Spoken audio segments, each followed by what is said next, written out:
let me now introduce Dr. Jie-Qi Chen, Founding Executive Director, Early Teaching and Learning Academy.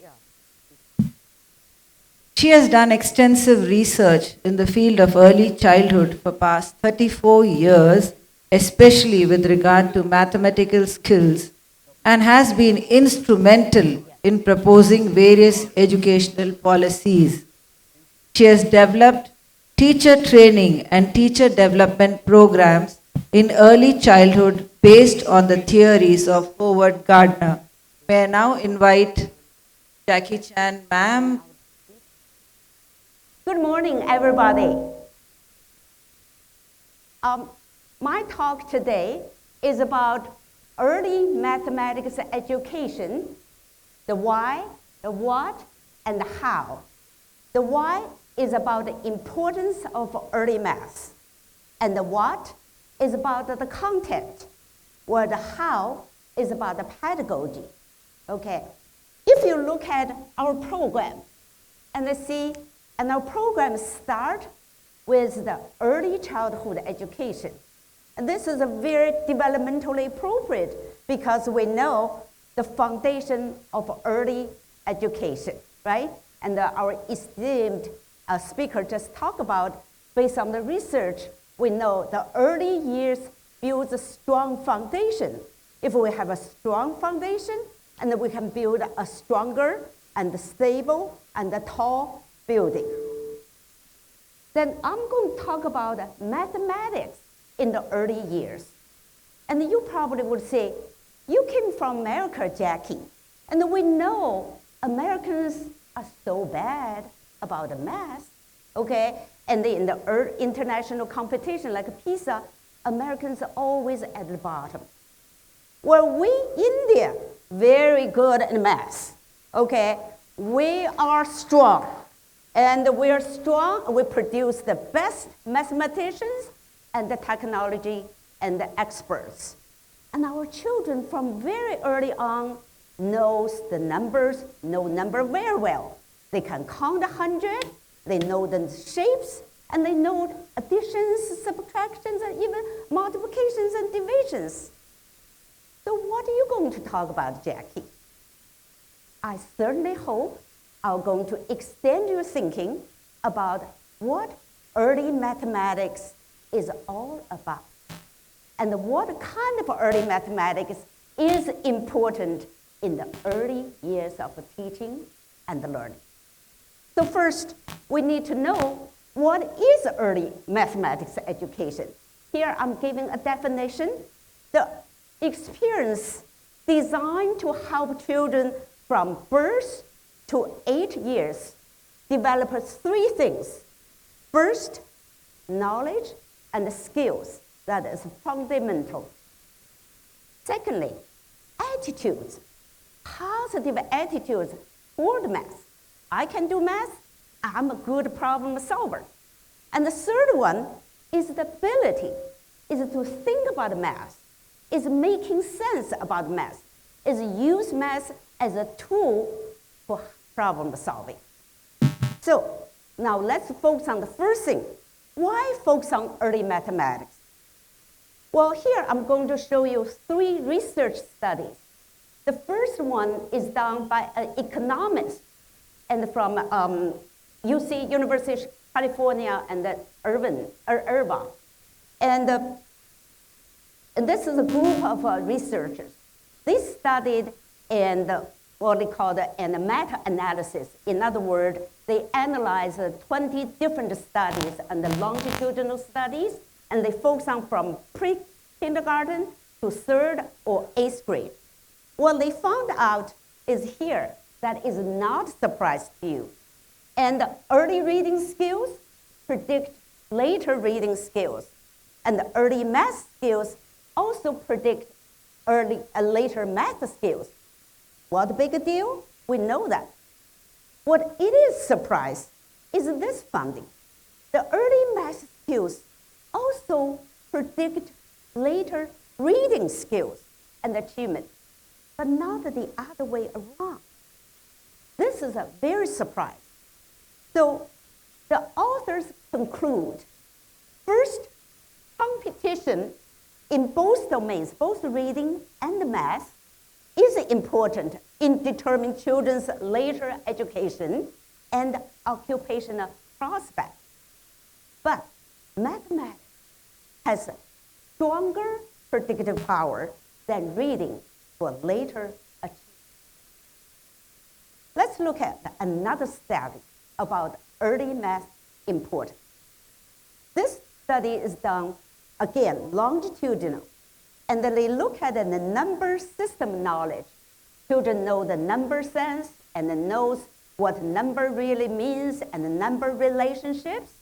And that knowledge predicts children at the 7th grade in terms of their functional numeracy, meaning that these people, when they grow up as adults, they can really function basic mathematics skills. And also predict retention rate in high school. In other words, these students good in early mathematics number sense, and that they were more likely to finish their high school. And lastly, not surprisingly, and also predict their employability and also wages. Let's look at another study.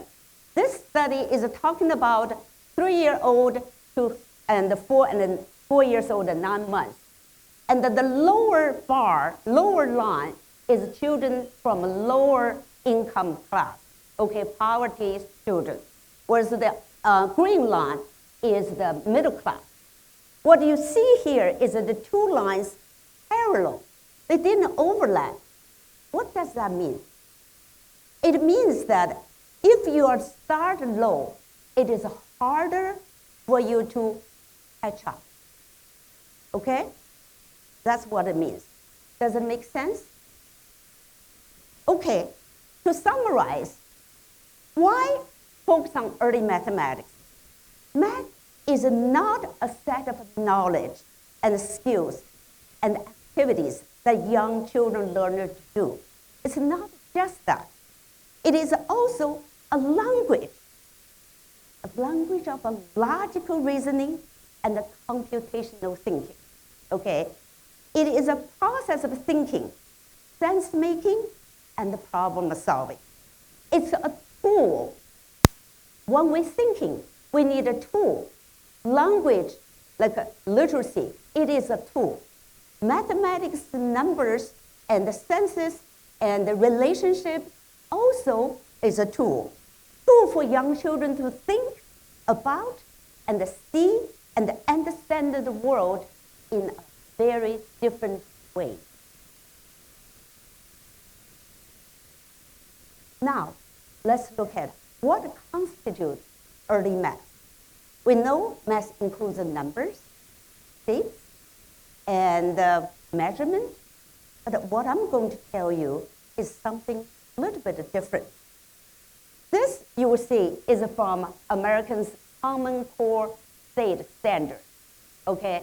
And the mathematics including all these 5 areas.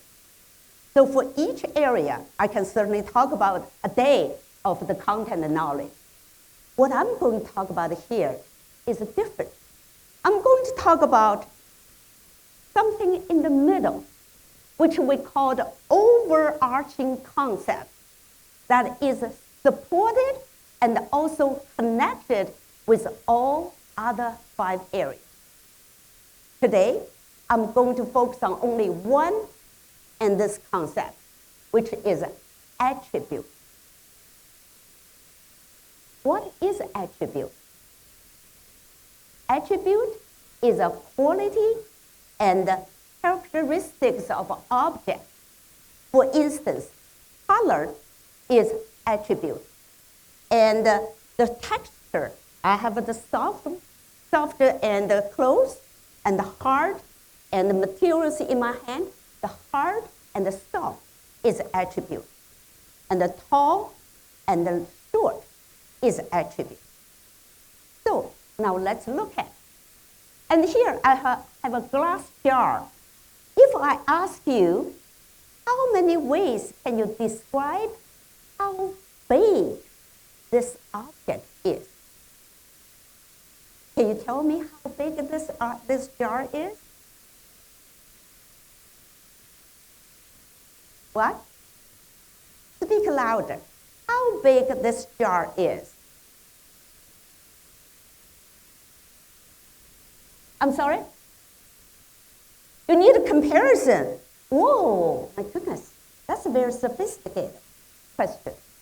But I ask you just this jar. Do you think this jar is big or small? You say you need a comparison. But compare what? Okay? And when we talk about a jar, we can talk about big in terms of the height, in terms of the weight, in terms of the capacity, how much water it can contain, and also the comforts and the surroundings, how big it is. In other words, when we talk about the measurement, we see, oh, big is a measurement concept. A big idea in measurement is many different attributes can be measured, even when measuring a single object. When we measure, we have to have something called attributes to measure. We cannot say, this is big. Big in which way? Let's look at another example. Shape. What kind of shape is this? Triangle. Okay. How about this? Is this a triangle? Yes. It looks so different. Why is it also triangle? How about this? Is this a triangle? Yes. Well, young child might say, it's upside down triangle. But is upside down triangle a still triangle? Yes. Why? Why? Because there's 3 lines, okay? Just 3 lines. I have 3 lines here. Is that triangle? No. Is this triangle? No. There also need 3 straight lines and 3 corners, right? Okay. So these are not triangles, even though they look like triangles, right? So the definition for the geometry here is shape can be defined and classified by their attributes. Triangle attributes, the 3 corners and the 3 straight lines. It doesn't matter what it looks like.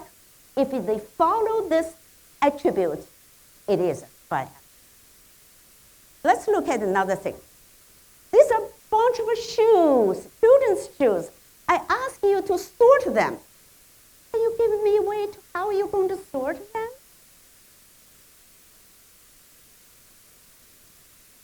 Speak loud so I can hear you.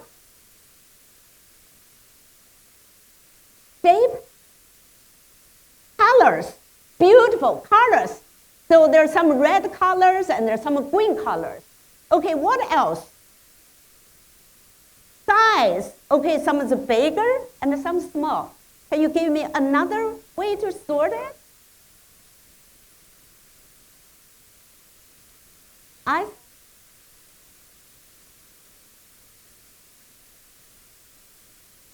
So there's another way is that there's some boots and there's gym shoes, right? Gym shoes. So what it says is this. Attributes can be used to sort collection into different groups, different sets, right? The same collection can be sorted in different ways if we use different attributes. You hear me talk about attribute, attribute, attribute, okay? And so here are a bunch of shoes. We can sort based on the color, based on the size, based on the functions, right? Or many other ways. Let's look at the pattern. That's a very popular in early childhood classroom. Okay, now if you see, what kind of pattern is this? White, green, white, green, white, green, right? Okay, so what is the attributes we're using here? Color, absolutely true. Color is attributes we're using. And this one too. But how about this one? This is a pattern too. What kind of attributes we use sort of that? Shapes. So children need to know that attributes in order to identify this is a pattern. Or if something missing, and here is an AB pattern, this is an AAB pattern, right? Even though they all use the color, but they are different patterns. If children understand this unit, what is repeating, and then they learn about the pattern. Let's look at the number. Number is such a basic in the mathematics and the content. So here, what do we see? We see 3 elephants. They are obviously bigger if we compare 3 mice, right?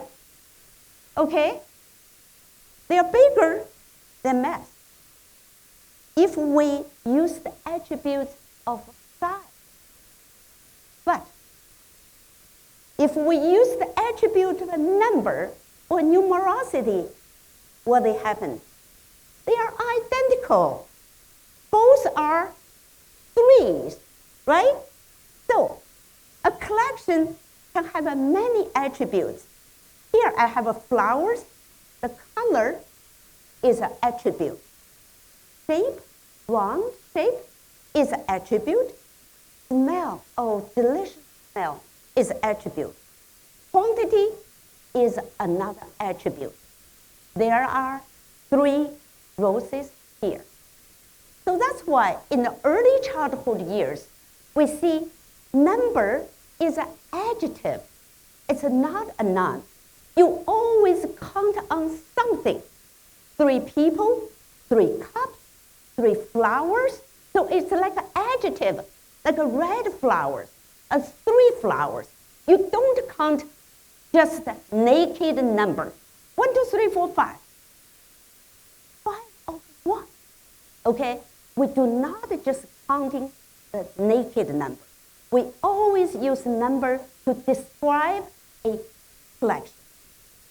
So, for number sense, a big idea here is quantity is an attribute of a set of objects.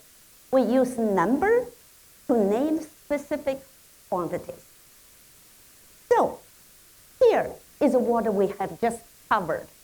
I talk about attribute is an overarching concept that really connected all these areas. So here, this is a much more fundamental, yet more basic number or mathematics concept. So, to summarize, what constitutes early mathematics? High-quality early math education expose children to a range of content areas, but there are a small number of overarching concepts that connect to the content strength, and that is attribute, comparison, pattern, and change. I only talk about the attribute today. Now let's look at how to foster children's mathematics understanding. I'm going to give you a classroom example. Here is a 4 and 5-year-old in Chicago public schools. And the teacher read a book to children. This book called Whose Shoes? It's talk about all kinds of shoes children wear, and everybody has that experience. Then teacher asked children 2 questions.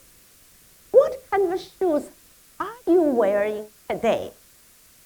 If we make a book about the kinds of shoes in our class, how could we organize all shoes? So this is a sorting activity, but this is also a data analysis activity, because we want to see what kind of shoes we are wearing and how we are going to organize. So teacher asked children to put all their shoes, take their shoes up then put into on the floor, and then children start and categorize, sorting them. Then what we're going to see is afterwards. Children already read the book, and they already sort their shoes and put their shoes in the different ways. Now what we're going to see is how teacher to take them to a data analysis and activity. So data analysis, why we do the data? The purpose of collecting data is to answer questions when the answers are not immediately obvious. Okay, so and here, what kind of shoes we are wearing? And we don't know. We have so many people here. We have to organize that and then make that a prediction. Make it up. Writing. Yeah, I'm doing some writing. What if I drew a picture of my shoe? Right? Yeah. What if I drew a picture of my shoe? And then we could remember what shoe we were wearing today, and we could make a new graph. Do you think we could do that? I wanted the students to draw their shoes instead of just giving them a paper cutout, because I think it gives them more meaning to that abstract representation of their shoe. So when we make the physical graph, it's easy for the children to see their shoe on the graph. It's physically there. You know, they're holding it in their hand. It's concrete. When you start to take a step away from that to be more abstract, the meaning can get lost in children that are at this age. So by having them draw their own shoe, it gives them more ownership. I also think that by drawing the shoe, it helps them to remember how they sorted their shoe in the first place, what the attribute was that they were sorting it in. Because when they're drawing it, you know, I ask them, make sure that you draw your straps, you know, make sure that you draw your strings to help them remember that that's how we had decided to sort the information. Do you see where it says zippers? Okay. Good, zippers. The reason I wanted the students to help construct the pictograph themselves is that if I'm putting the pictures up on the graph, I'm taking ownership of it. Then it's me sorting the information. If the students are doing it themselves, they're the ones taking ownership of their data, their information. It's their shoe, and if they're the ones putting it on the graph, then it helps them to remember again that this picture represents their shoe. It's just another step in helping them to make that connection between the concrete and the abstract. Can you look with your eyes and find your shoe on the graph? Look with your eyes. Mine with the dots on them. Whose shoe was this picture for? Mine. Right. What about this one? Jasmine. Jasmine. Okay. And what about this one? Mine. Yours, Ashley. What about this one? Me. That's yours, Darianne. And this one, whose shoe was this? That's yours. Right. So does everybody have their shoe on our picture graph? Yes. Yes, we all do, right? So tomorrow when we come back and look, we can remember that these were our shoes. Which of our categories has the most shoes? The string. Right, the strings. How do you know it has the most shoes? Because it's all the way up to the top. Well, let's count and see how many shoes or boots have strings. Okay. 1, 2, 3, 4, 5, 6, 7, 8, 9, 10. Right. So here's my question. If we did this graph on a different day when it was hot outside, what do you think would be different about our graph? They can wear flip-flops in school. Right, we might have flip-flops on if it's hot outside. Right. You're right. And we can wear sandals. We could have a category with sandals. What I want to do is I want to keep our graph here so that we can talk about it a different day. When talking about our data display, I thought it was important to ask questions that will lead the children to think about what's the meaning of this data today and how might it be different another day. That's the reason that I asked the children to think how this graph would be different if it were made on a hot day. And part of that came from the books that we have read yesterday about shoes. The book Whose Shoes was a good lead-in for that question, I think. But getting the children to think about that graphing is a way of organizing information at a specific time and in a specific place. You know, the information that we graph today is going to be different on any other day. And it's important for them to think about that kind of mental idea as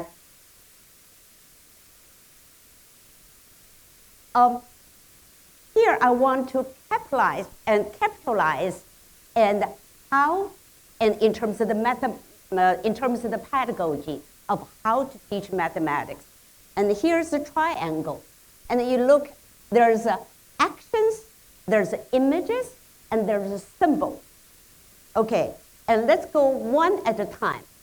And first, let's talk about the actions or manipulatives or your body movement. And the manipulatives, and I think it's common in early childhood classrooms. When we think about the math, we always think about we need manipulatives. Manipulatives is very important because it supports children's concrete thinking. But let's look at, and when we talk about the math is actually very abstract. When we talk about the concept of fourness, that four really is not just one kind of four. It includes many different kinds. Okay, so here we have a pad bear, and we have a cups, we have unifix cubes, and they are different in terms of the color, in terms of the shape, in terms of the type. But they are all fours. That is the abstract from the concrete. Okay? Then another thing, we talk about the concept of fairness and the fair share. That is the precursor concept of division. Okay? Again, you see, in terms of the color, in terms of the shape, in terms of the type. And there is a distance between the concrete to the abstract. That's why we see manipulatives does not equal math concept. Because as Deborah Ball talked about, although kinesthetic experience, hands-on experience can enhance perception and thinking, understanding does not travel through the fingerprint up to the arm and to your head. Mathematics idea really do not reside in a cardboard and plastic material. So what is needed? It needs language. It needs language to explain the connection between concreteness and abstract ideas. So, and the second part, we talk about the triangle, is the image. And I'm going to talk about the language in the end. And lots of children's books include mathematics ideas. When we use children's book to talk about the mathematics ideas, and the mathematical ideas become alive with the characteristics and with characters and with content. And here, and the Anno's counting book is about the number, and this is about the sorting and the pattern, and this is about, and the mapping house, it is about increasing pattern, okay? And images also including graphs, and we have an object that is more concrete, but if we use the number and the lines and the pie graph, that is more abstract. But all these help children to keep their image in their mind. And also visual math, and we talk about the number lines. So when children say 1, 2, 3, 4, that 1, 2, 3, 4, 5, 6, 7, 10 is very different from A, B, C, D, E, F, G, because that 5 does not only means the number 5, but also means as a collection, the cardinal number. So when you have this number line, which helps children think about 10 is going to the other side, okay? So the more and the other side is the larger number. So the number line also helps children to build number sets. And here is another different materials with visual math. And for instance, and the 5 frames and 10 frames, and all these things is useful. Let me see, how many is here? 3. How many? 4, excellent. How many? 9. Tom, you're so good. 9. How many? What is on the top? Also 9. How come you know it? Is it harder when you have this whole line than when you have a 3 line, right? Why is that? Why? Both are 9. One is harder. Let's look at this. How many? That's also 9. Okay, so there's 3 different ways to display 9. When you have a 3 and a 3, and it's 9 because it is our experience. We know number when you have a 3, then you get it. When you have a one very long line, it is harder for you to count from left to the right. When you have it all displayed randomly, and it's even harder. Okay, so how you display the dots helps children to organize their thinking. The important thing is this, and we have a left brain and the right brain, and the mathematics learning and the performance was optimized when the 2 areas of brain were communicated. So our left brain and the right brain, one is more abstract thinking, the other is more visualized. So we want to make this connection together. So that's the second part. The third part I want to talk about is a symbol system. And here is a study. Okay, there's a number of studies, and this is just one. It talks about the number of, the amount of adults' math input in terms of speaking using math-related language could positively correlated with children's math performance. In other words, the more teacher and or parents talk about the math, not just the manipulatives, not just to show them pictures, but the talk, and the talk, and the talk, children's math performance will increase, okay? And so it is very important to think about, and that there are the 3 areas. And these 3 areas, and concrete, pictorial, and the symbol, their connection neither automatic nor static. So it requires intentional teaching to constantly make these connections again, again, and again. So here are 2 books my colleagues and I published. And this one, Precursor Math Concept, talk about mathematics from 0 to 3-year-old, whereas big ideas of early mathematics talk about math from 3-year-old to 8 years old. Okay, so takeaway message is early math is rich and complex, central to children's cognitive development and school achievement.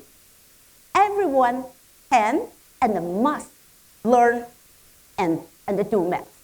And the adults play a central role to foster children's mathematical learning and understanding. Questions? Thank you. Thank you. What time is it? I have 5 minutes. Okay, questions? If you have questions, please stand up. Well, if you have no questions, there's 2 possibilities. Either I talked so badly, no one understands, or I did such a good job, everybody understands, so there's no questions. It cannot be the second part. Okay, you have to have questions, so I know, and you're thinking, and we're learning together.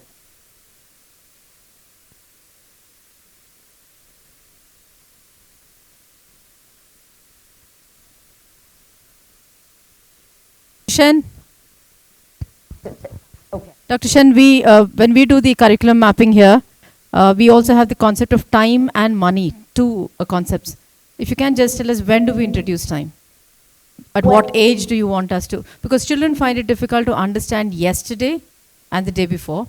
They understand today and tomorrow better.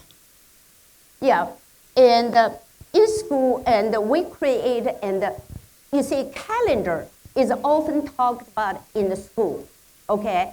Calendar is a time, but the calendar is a very confused for young children because, and the calendar is what 7 days is a unit, okay? Then Monday is not always in the January 1st. And the next Monday, and it's going to change. So the relationship is not always constant. It constantly changes. So in the United States, in my project, when we ask the teacher introduce and the school days, we use a school calendar. So it's always a Monday to Friday. The next week is Monday to Friday. We do count the number of days and how many days we're in school, but we do not use regular calendar until elementary school.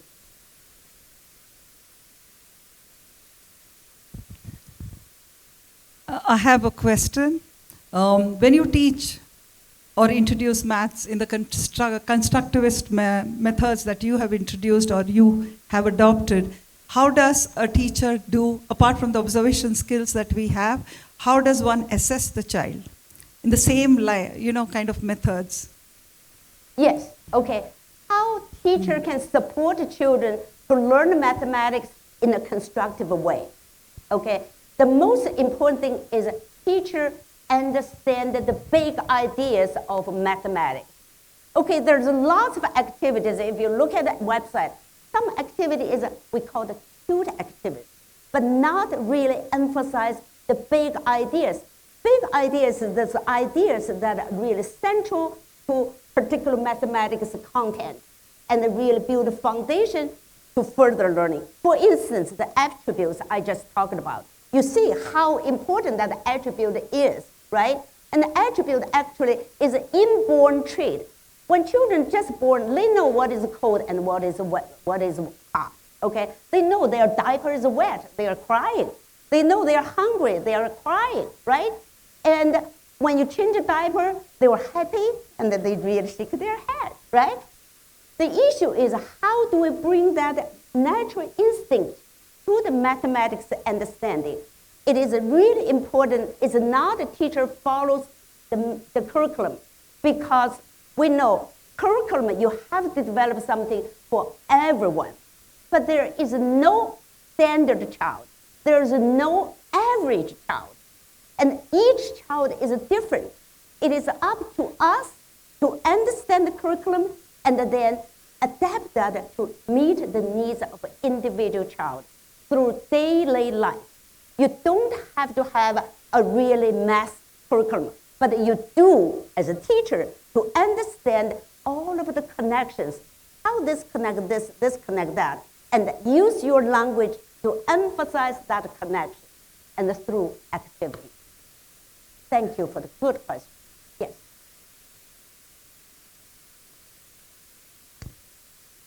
So what I found here is you do use a lot of manipulatives and you use constructivism. I was wondering, do you have any work connected to movement and math?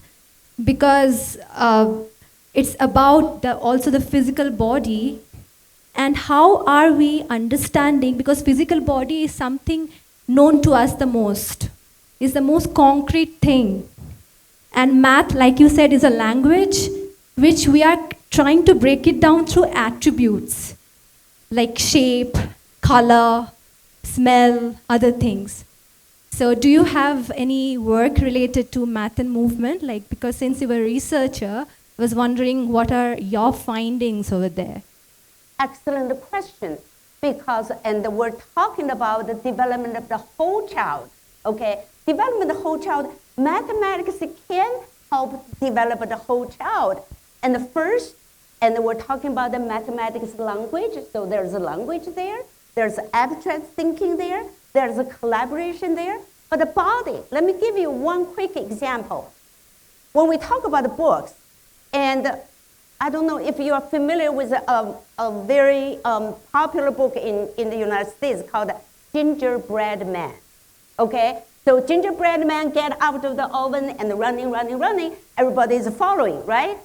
What math concept there? It's a counting, It's a sequence. So, and the grandma is out, grandpa is out, right? So how many pieces follow the gingerbread, right? The gingerbread man. So we can have a 1, 2, 3, 4. Counting that. Who is counting? Children can be, I'm grandma, you're grandpa, okay, you are the pigs, and you are the cows. Everybody is following. And so kids really see the line is getting longer and longer. That is add on, right? But I can also change that story. At one moment, the pig said, oh, it's too much, I don't want to run, so I want to stop, okay? And the horse said, oh, I'm so stupid. I don't even like gingerbread. Why I'm running? So I'm sit down, okay? So you have a take away. You can take away 1, you can take away 2, right? So you see, children, the line gets shorter and shorter. In the end, only fox there, and the fox ate the gingerbread. So what is?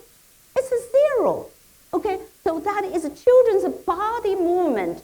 Help them understand what is add, what is a take away, what is getting longer, what is getting shorter. That's just one example.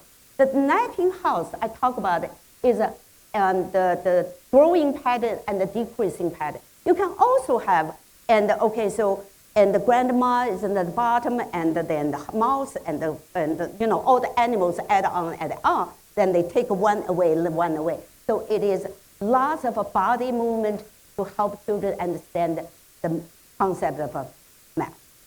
Thank you very much. Oh. Thank you, Dr. Jie-Qi Chen, for that wonderful presentation. May I have on stage our COO, the SSV Malka, to please felicitate the speaker. Excuse me, ma'am. Can I just have one question? Can it?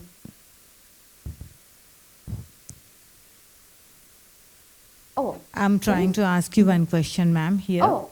Yeah. As generally we use the role play, which is it's the most important thing in the education. Can we introduce role play also in mathematics to teach few concepts? Can you repeat the question? As role play makes a very important keynote in the education, can we implement this role play in teaching few concepts of mathematics? Yeah, I think it's less is more here, okay? If you emphasize all of the things, they are not connected. You don't help children understand, build the understanding. What is understanding? Understanding is the connection. It's to use one concept in many different situations.